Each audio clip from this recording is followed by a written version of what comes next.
მოგესალმებით. დღეს მინდა გიამბოთ საქართველოს ერთ-ერთი ყველაზე მნიშვნელოვანი მდინარის ალაზნის ამბავი. ეს არის მოგზაურობა, რომელიც იწყება კავკასიონის დიდებული მწვერვალებიდან და სიცოცხლეს აძლევს კახეთის ვენახებს. მოდი ერთად გავყვეთ მის დინებას და ვნახოთ, რა საიდუმლოებებს ინახავს. ოდისმე დაფიქრებულ ხართ, რა საერთო აქვს კავკასიონის თოვლიან მწვერვალსა და აი ამ ჭიქა კახურ ღვინოს. ერთი შეხედვით თითქოს არაფერი, ხო? მაგრამ პასუხი ერთია და ის წყალშია. ეს არის მდინარე, რომელიც ამ ორ სრულიად განსხვავებულ სამყაროს ერთმანეთთან აკავშირებს. მაშ ვინ არის ალაზანი? ეს უბრალოდ წყლის ნაკადი ნამდვილად არ არის. მოდი ასე შევხედოთ. ის არის აღმოსავლეთ საქართველოს მთავარი სასიცოცხლო არტერია, რომელიც მთელ რეგიონს კვებავს და აცოცხლებს. მოდი ცოტა ციფრებსაც შევხედოთ, რომ მასშტაბი დავინახოთ. ალაზანი იცით, აღმოსავლეთ საქართველოს მთავარი მდინარეა და ამავდროულად მტკვირის უდიდესი შენაკადი. მისი სიგრძე წარმოიდგინეთ მთელი 341 კილომეტრი. ეს კი მას საქართველოს ერთ-ერთ ყველაზე გრძელ მდინარედ აქცევს. მართლა შთამბეჭდავი არა? კარგი, მაგრამ საიდან იწყება ეს ყველაფერი? საიდან მოდის ეს მდინარე? მისი მოგზაურება სულაც არ იწყება ნაყოფიერველზე. არა, ის იბადება გაცილებით მაღლა, კავკასიონის მკაცრ და დიდებულ სამყაროში. უფრო კონკრეტულად რომ ვთქვათ, მისი სათავე დიდი კავკასიონის სამხრეთ კალთაზე, მთა ბორბალოსთან იმალება. სწორედ აქ, ამ სიმაღლეზე, იბადება პატარა თითქოს და შეუმჩნეველი ნაკადული, რომელსაც ძალიან დიდი მომავალი აქვს და რომელიც მალე ერთ-ერთ მთავარ ქართულ მდინარედ გადაიქცევა. და აი ეს წერტილი, სადაც ალაზანი იბადება, ზღვის დონიდან თითქმის 2750 მეტრზეა.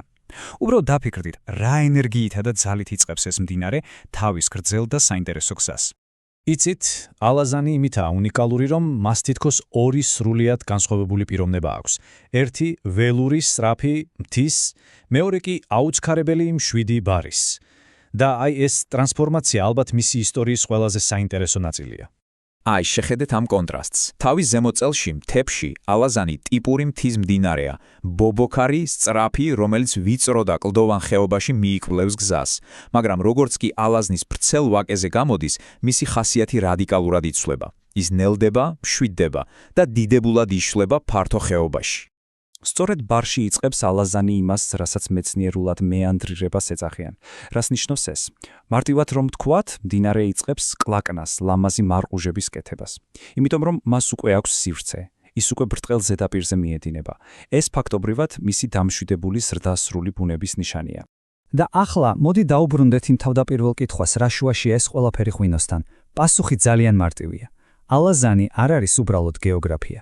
ის კახეთის ეკონომიკური გულია, მისი ნამდვილი მაცოცხლებელი ძალა. ალაზანი, როგორც ამბობენ ხოლმე, შერეული საზრდოობის მდინარეა. ეს რას ნიშნავს? იმას, რომ მას ასაზრდოებს ყველაფერი. თოვლის დნობა, წვიმა და მიწისქვეშა წყლებიც კი. ამის გამოა, რომ გაზაფხულზე წყალუხვია, ზამთარში კი წყალმცირე. მაგრამ იცით, სწორედ ეს მრავალფეროვნება ხდის მას ასეთ საიმედო წყაროდ სოფლის მეურნეობისთვის. და აი, მთავარი პასუხიც. სწორედ ალაზნის მიერ 1000 წლეულების განმავლობაში შექმნილი ნაყოფიერი ვაკეა ქართული მეღვინეობის აკვანი და გული. ძალიან მარტივად რომ ვთქვათ, ალაზნის გარეშე კახეთი, როგორც ჩვენის ვიცით და გვიყვარს, უბრალოდ არ იარსებებდა. მისი ეკონომიკური მნიშვნელობა უზარმაზარია. ალაზნის წყალი სპეციალური სარწყავის სისტემებით სიცოცხლეს აძლევს უსასრულო ვენახებსა და ნათესებს. მაგრამ ეს ყველაფერი არ არის. მისი ენერგია ელექტროენერგიის გამომუშავებასაც კი ემსახურება მცირე ჰესებზე, როგორც სამაგალითად ხადორხესი. მაგრამ იცით, ალაზნის მოგზაურობა ამით არ სრულდება. მის ბოლო მონაკვეთს უკვე სულ სხვა, გეოპოლიტიკური დატვირთვა აქვს, რომელიც მას ბუნებრივ საზღვრად აქცევს. საქმე ისაა, რომ ქვემო დინამაში ალაზანი საქართველოსა და აზერბაიჯანს შორის ბუნებრივ სახელმწიფო საზღვარს ქმნის. წარმოიდგინეთ, მდინარე, რომელიც მანამდე აერთიანებდა და ასაზრდობებდა მიწას, თავისი გზის ბოლოს ორ ქვეყანას ერთმანეთისგან ყოფს. და არის კიდევ ერთი ძალიან საინტერესო დეტალი, რომელიც მდინარის ცოცხალ მოუსვენარ ბუნებას გვიჩვენებს. ვაკეზე ალაზანი იმდენად ხშირად იცვლის კალაპოტს, რომ ტოვებს ძველ მიტოვებულ კალაპოტებს, რომლებსაც ადგილობრივები ნარიალებს უწოდებენ. ეს ნარიალები ფაქტობრივად მდინარის ისტორიის ჩუმი, მაგრამ თვალსაჩინო მოწმეები არიან. და სად თავდება ეს გზა? საინტერესო ფაქტია, რომ დღეს ალაზანი პირდაპირ მტკვარს აღარ უერთდება. მისი მოგზაურობა სრულდება ადამიანის მიერ შექმნილ მინგეჩაურის წყალსათავში, უკვე აზერბაიჯანის ტერიტორიაზე. ესეც ასე ვთქვათ, მისი ისტორიის თანამედროვე თავია.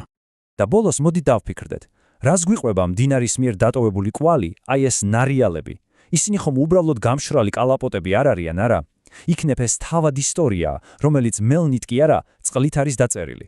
ისტორია, რომელიც გვიჩვენებს თუ როგორ იცვლებოდა ლანდშაფტი და ადამიანის ცხოვრება მის გარშემო. ამაზე დაფიქრება ნამდვილად ღირს.